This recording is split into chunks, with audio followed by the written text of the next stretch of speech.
रागिनी की खूबसूरती के किस्से कॉलेज में हर एक की जबान पर थे। वह जब कॉलेज आती तो हर और एक समा सा बच जाता था। वह करनाल के एक छोटे से शहर के नामी वकील की बेटी थी। बेहद खूबसूरत और प्रतिभाशाली थी। चालाक इतनी कि अपने आगे किसी को कुछ नहीं समझती थी। आत्मविश्वास से उसका नूरानी चेहरा हर दम चमकता रहता। वह मुस्कुराती भी तो ऐसे जैसे सामने वाले पर एहसान कर रही हो। कॉलेज में एक रसूख वाले नामी वकील की बेटी यदि होशियार और सुंदर हो तो उसके आगे पीछे घूमने वालों की लाइन भी लंबी ही होगी। लेकिन रागिनी ने सब में से आकाश को चुना, जो गरीब और हर वक्त किताबों में खोया रहता था।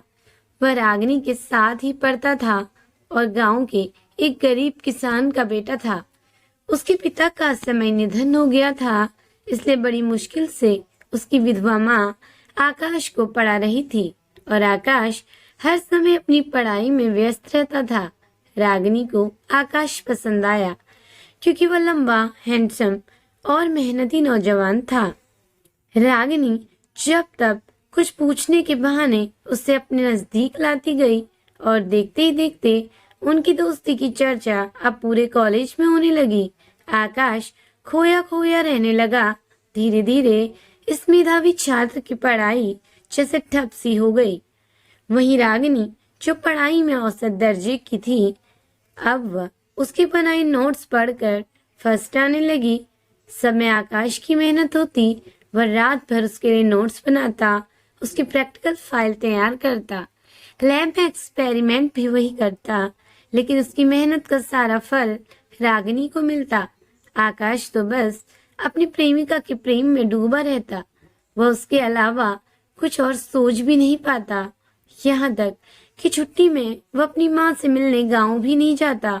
ये सब देख माँ भी बीमार रहने लगी।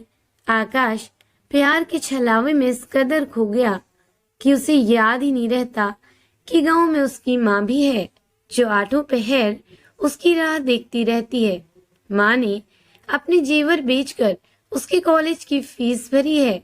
माँ बड़े किसानों के यहाँ खेती का काम करके उसकी पढ़ाई का खर्च पूरा कर रही थी। उनके प्रति चाह कर भी आकाश नहीं सोच पाता, क्योंकि रागिनी के साथ उसके प्रश्नोत्तर बनाना, फिर उसके घर जाना, वह कहीं जा रही हो तो उसे साथ ले जाना, उसके संग पिक्चर व पार्टी अटेंड करना, ये सब काम वह करता। इन सब में वह इतना थक जाता कि उसे अपना भी होश न रहता। कॉलेज के एक फंक्शन में उसने रागिनी के लिए एक गीत गाया। इस गीत को गाने में वह इतना डूब गया था कि बड़ी देर तक तालियां बजती रही थी, पर वह सामने कुर्सी में बैठी रागिनी को ही ताकता रहा और उसके कान में तालियों की आवाज भी जैसे नहीं पड़ रही थी।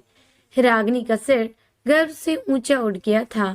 सारे कॉलेज में वो जूलियट के नाम से जानी जाने लगी थी। हालांकि उसने इस प्यार में अपना कुछ नहीं खोया। आकाश बहुत ही सीधा और सरल स्वभाव का था। वो रागिनी की बहुत इज्जत करता था। वो उसे सच्चे दिल से प्यार करता था। उसने उसे कभी उंगली से भी नहीं छुआ था।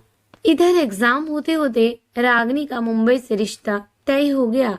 रागिनी को क्या फर्क पड़ना था, वह तो मस्त थी, कभी प्रेम में पड़ी ही नहीं थी। वह तो मात्र मनोरंजन और मतलब के लिए आकाश को इस्तेमाल कर रही थी।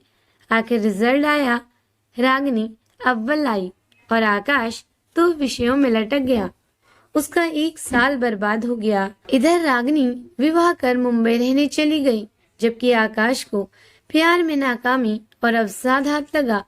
उसका साल बर्बाद हो गया, इसका तो उसे गम नहीं था, लेकिन जिसे वह दिल ही दिल चाहने लगा था, उसके एकाएक चले जाने से वह इतना निराश हो गया कि उसने नींद की गोलियां खाकर आत्महत्या करने का प्रयास किया। जब रागिनी की बारात आ रही थी, तब आकाश अस्पताल में जीवन और मौत के बीच झूल रहा था।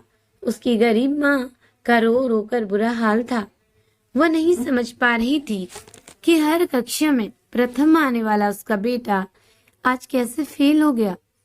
वह इतना होशियार, सच्चा, ईमानदार और मेहनती था कि माँ ने उसके लिए असंख्य सपने सजोए थे, किंतु एक बेवफा के प्यार ने उसे इतना नाकाम बना दिया कि वह शराब पीने लगा। उसका भरा भरा चेहरा मुरझा सा गया और शरीर का ढांचा नजर आने लगा। माँ को रागिनी के बारे में कुछ पता नहीं था। उन्हें बस यही लगता था कि शायद परीक्षा में फेल होने की वजह से आकाश ने ये कदम उठाया है। माँ ने उसे बहुत समझाया, लेकिन आकाश रागिनी के प्यार के आगे अपनी माँ के प्यार को नहीं समझ पा रहा था। तभी एक दिन उसका दोस्त उससे मिलने आया। वह रागिनी और आकाश के रिश्ते के बारे में सब जानता था। उसने आकाश को डांटते हुए उसकी माँ के प्यार का एहसास उसे कराया। उसकी बातों से आकाश को भी एहसास हुआ कि रागिनी ने कभी उसे प्यार किया ही नहीं। उसने तो बस उसका इस्तेमाल किया। लेकिन उसकी माँ ने उसके लिए कितनी कुर्बानियां दी हैं। उसने ठान लिया कि अपनी माँ की खुशी के लिए वो रागिनी को भूल जाएगा और एक अच्छा बेटा बन के अपनी माँ का ध्यान रखेगा। आकाश अपनी माँ के पास जाता है और अपनी माँ से माफी मांगते हुए कहता है, मुझे माफ कर दीजिए माँ, मैं कुछ टाइम के लिए बहक गया था। अब मैं आपका अच्छा बेटा बनकर आपको दिखाऊंगा।